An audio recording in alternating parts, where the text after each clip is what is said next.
and the Great Gourd, retold by Chetra Banerjee Devakaruni. Illustrated by Susie Pilgrim Walters, a Bengali folk tale.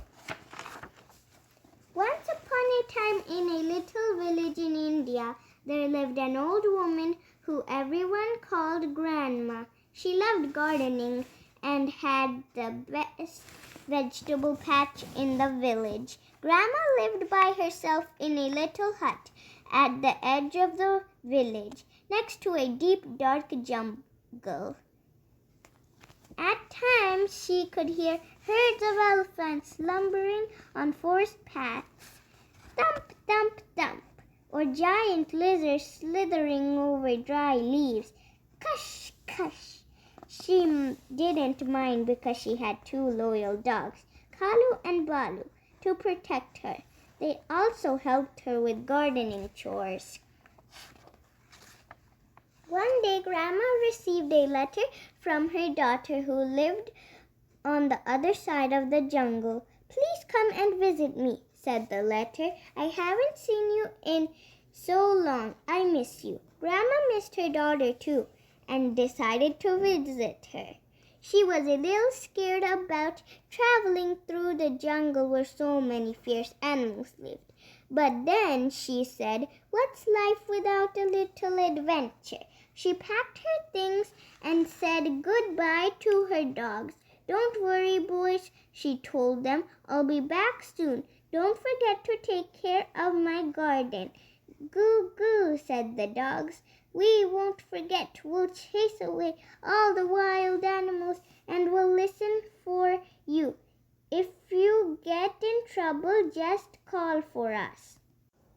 As Grandma was traveling through the jungle, cut, cut, cut, she came upon a clever red fox. "Oh, Grandma," he said, baring his pointy teeth and smacking on his lips. "How nice of you to just arrive when I'm so hungry." Grandma's heart went dip, dip, but she didn't let the fox see how scared she was. "If you're planning to have me for breakfast," she said, "that's a terrible idea. See how skinny I am?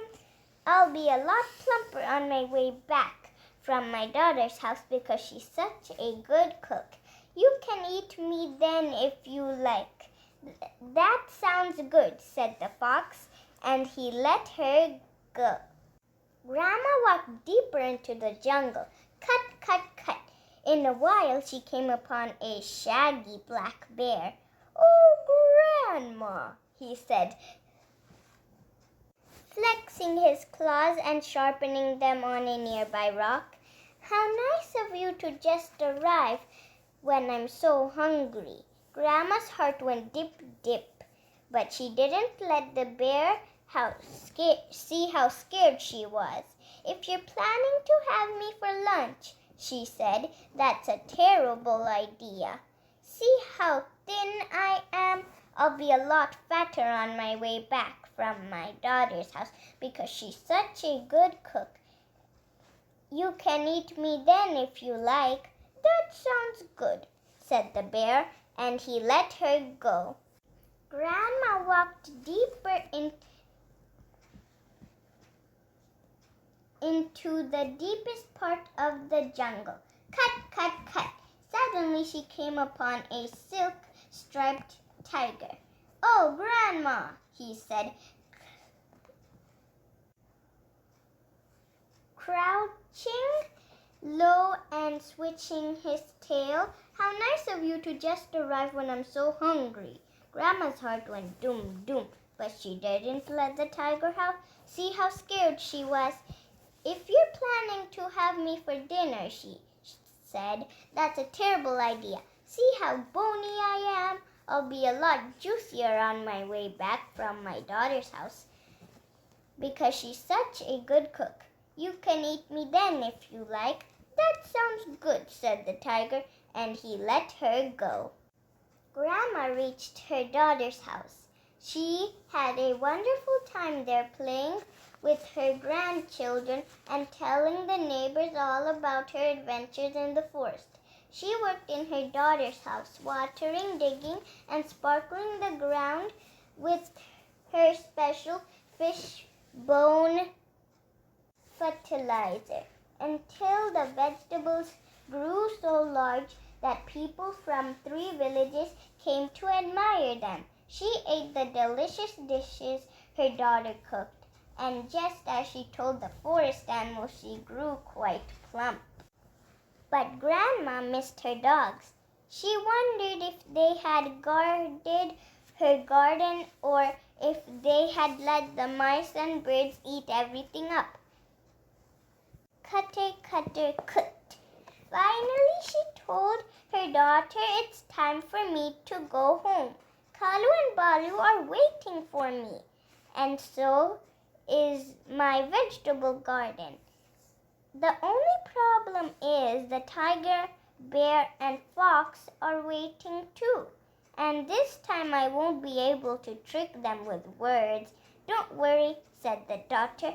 "We'll come up with a plan." The 2 of them went into the garden so they could think of a better, and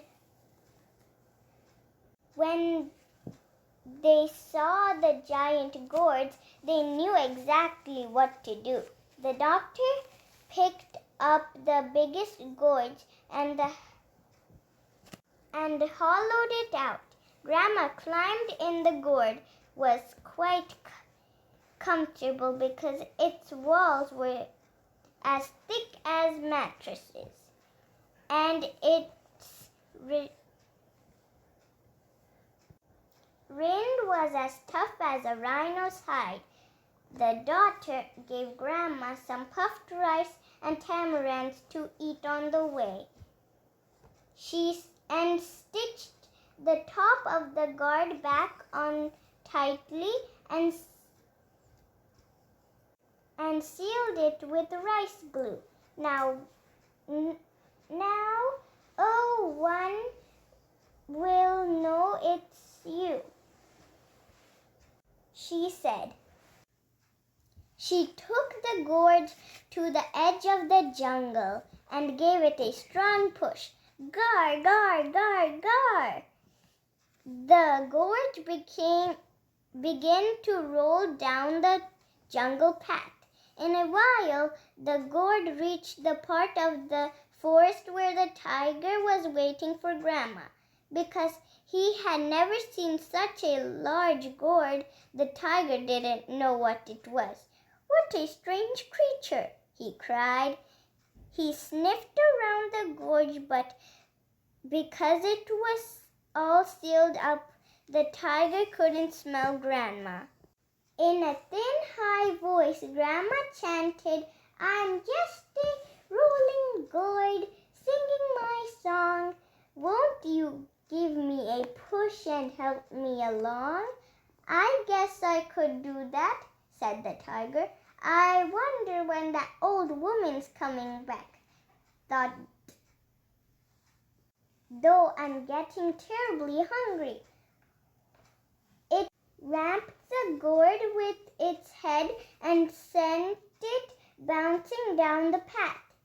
"Darum, darum," bounced the gourd. "Brap, brip, up," said the Grandma. "That was close. It's a good thing that the flesh of this gourd is so soft, or my bones would be shaking like those stones inside a rattle." And she ate some puffed rice and tamarinds. In a while, the gourd reached the part of the forest where the bear was waiting. He too didn't know what the gourd was. "What a strange creature!" he cried. He sniffed around the gourd, but because of the rice glue, he couldn't smell Grandma. Grandma chanted, "I'm just a bouncing gourd, singing my song. Won't you give me a push and help me along?" "I guess I could do that," said the bear. "I wonder when that old woman's coming back, though I'm getting terribly hungry." He gave the gourd a powerful swipe with his paw and sent it spinning down the path. Chat, pat, spin the gourd. Bam, bap, said the grandma. That was close. It's a good thing the walls of this gorge are so thick and strong, or by now I would be dizzy as a dervish. And she ate some more puffed rice and tamarind. The gourd rolled and bounced and spun until it was almost at the edge of the forest. Only a little while longer, thought the grandma. Just then the gourd reached the part of the trail where the fox was waiting for Grandma. What's this now? He cried, sniffing around the gorge. Grandma chanted, I'm just a spinning gorge, singing my song. Won't you give me a push and help me along? But the clever fox said, 101 times I sneaked into villages to steal chickens, but I have never seen a singing gorge. Something odd is going on here. He grabbed the top of the gourd with his sharp pointy teeth and shook it back and forth until the rice glue cracked and the stitches broke off. Out fell Grandma. Dab dashed hat. Oh, Grandma, grinned the fox, how nice and plump you look. Whatever were you doing inside the gourd? You caught me fair and square, said the grandma. I guess you deserve to eat me up. But I have a request. Can I sing one last song before you start chewing on me? All right, said the fox, drooling a little. Just don't make it too long. I won't, said Grandma. At the top of her voice she sang, Kalu balu toot toot toot, Kalu balu come to me, do, Kalu balu I need you. Back in the village, Kalu and Balu heard Grandma's voice. They knew she was in danger. Quick as wind, hush, hush, they flew into the forest fangs, beard growing horribly. They chased the fox away, scared him so much that he never came back. Grandma gave her dogs a big hug. Thank you, boys, she cried. You saved my life.